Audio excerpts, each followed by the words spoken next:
Sedikit review tren pasar surat utang sejak pandemi gitu ya. Kalau kita lihat dari tahun 2020, bisa dibilang itu adalah zona nyamannya pasar obligasi ya. Karena secara return itu bisa meningkat secara year on year di tahun 2020 itu 14%. Nah, lalu kita memasuki di tahun 2021 ya. Nah, sebelumnya di tahun 2020 tadi peningkatan kinerja dari surat utang itu juga memang ditopang dari berbagai stimulus yang akhirnya melimpah likuiditas di pasar keuangan ya. Dan kemudian di tahun 2021 di sini kalau dari catatan saya secara year to date periode Januari sampai minggu ini ya, di hari ini Desember itu kinerja dari return ya atau yang tercermin dari Indonesia Composite Bond Index ya atau ICBI itu meningkat sekitar 5% ya.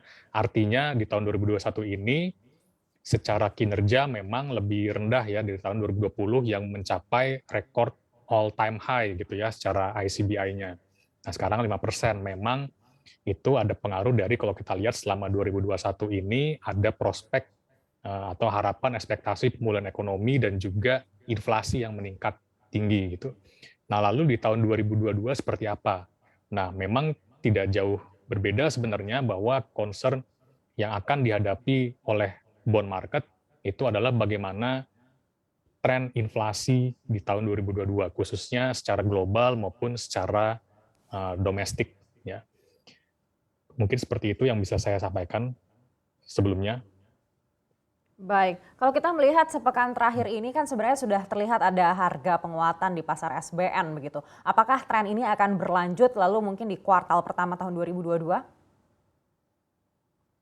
Ya, kalau dalam seminggu terakhir memang di tahun 2021 ini kita lebih melihat lebih volatil ya pergerakan harga surat berharga negara terutama ya, di mana memang kita untuk melihat seminggu terakhir apakah itu akan berlanjut, ada potensi berlanjut namun memang di tahun 2022 pasar obligasi juga dihadapi oleh beberapa tantangan utama ya.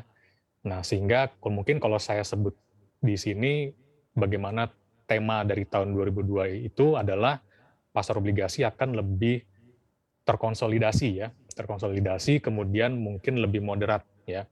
Nah, karena apa? Karena di sini pasar obligasi masih dihadapi oleh prospek terkait tapering yang lebih cepat ya, pengetatan moneter di Amerika Serikat dan juga dibayangi oleh peningkatan atau lonjakan inflasi di Amerika yang lebih cepat, bahkan lebih tinggi gitu.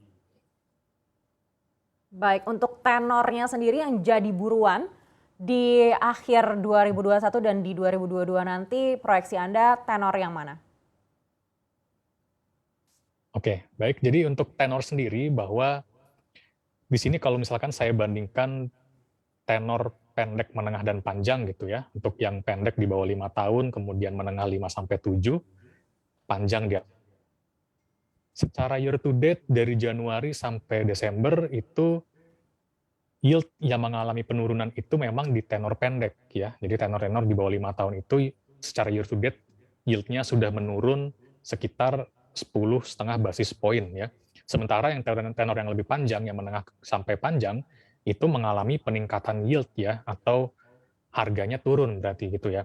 Jadi tadi benar sekali di awal bahwa memang tenor 10 tahun cenderung mengalami kenaikan yield ya, atau penurunan harga. Jadi kalau dari sini, dari pergerakan yield bisa terlihat bahwa tenor pendek itu lebih menjadi buruan ya di pasar obligasi gitu.